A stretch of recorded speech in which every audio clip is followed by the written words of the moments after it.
काल 14 एप्रिलचा first part तुम्ही नक्कीच बघितला असेल आय होप. आणि आज त्याचा दुसरा पार्ट आहे. असा काहीसा माझा लूक होता. त्यानंतर मग घरातले पूजा वगैरे केली. त्यानंतर डायरेक्टली आम्ही स्टेशनला गेलो. बी कंटिन्यू पुढे. माझी नानी कधीच माझ्या ब्लॉग मध्ये येत नाही, पण आज ती आली आहे कारण आम्ही सगळे एकत्र चाललोय ना म्हणून. आणि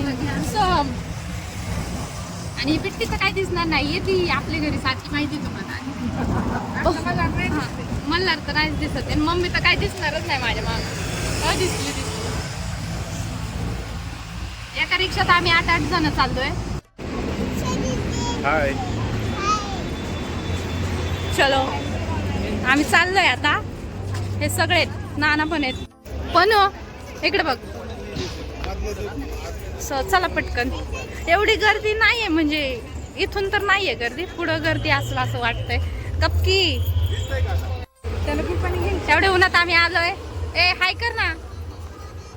बघा आमची पब्लिक.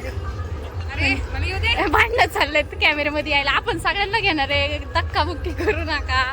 सो चला आलोय जवळ. पण पब्लिक एवढी, म्हणजे गर्दी असं काही वाटत नाही. एवढ्या उन्हाचं नाही लवकर कोणी येत. सगळे संध्याकाळी येतात, पण आम्ही उन्हाचंच येतो. सो चला.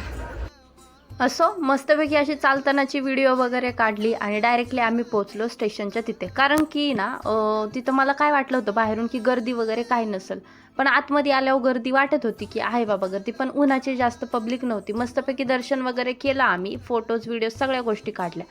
आणि त्यात गरमी इतकी होती ना की बस शब्दात पण नाही सांगता येणार गरमी किती होत होती. असो तिथं सगळ्या सुविधा वगैरे केल्या होत्या, म्हणजे गरमी होऊ नये, थंड हवा वगैरे होती. आणि त्यात मला ही मूर्ती घ्यायची होती बाबासाहेबांची आणि गौतम बुद्धांची, ती मी घेतली. आता डान्स मला करायला येत नाही असंच म्हणलं तरी चालत, तरी पण मी डान्स केला, कारण आम्ही दरवर्षी करतो. ह्यावेळेस इतका वेळ थांबलो नाही आम्ही, थोडाच वेळ. त्याचीच एक छोटीशी झलक तुमच्यासाठी.